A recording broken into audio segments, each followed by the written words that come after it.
जय जय श्री राम लला की जय, भरत लाल की जय, लखन लाल की जय, शत्रुघ्न लाल की जय, दशरथ बाबा, कौशल्या मैया, सुमित्रा मैया, कई मैया की जय, अवध धाम की जय, सरयू मैया की जय। ललन लोने ले रुआ बली मैया।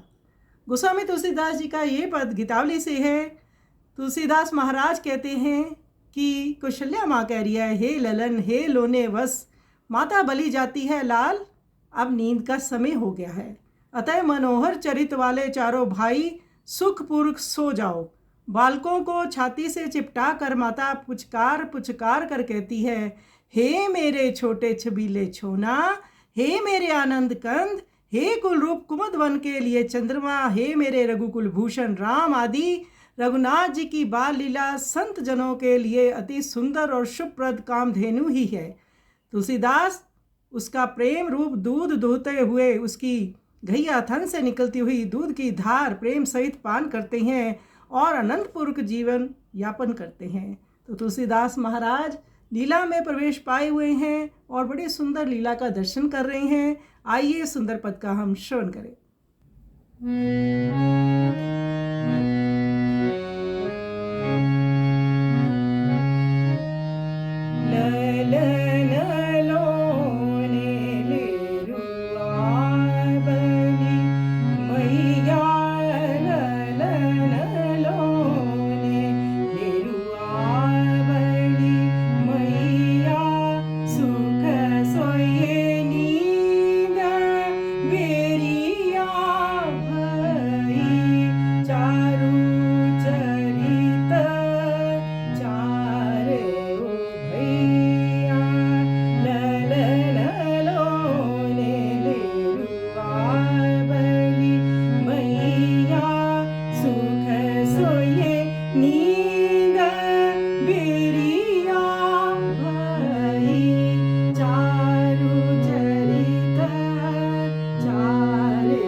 Shri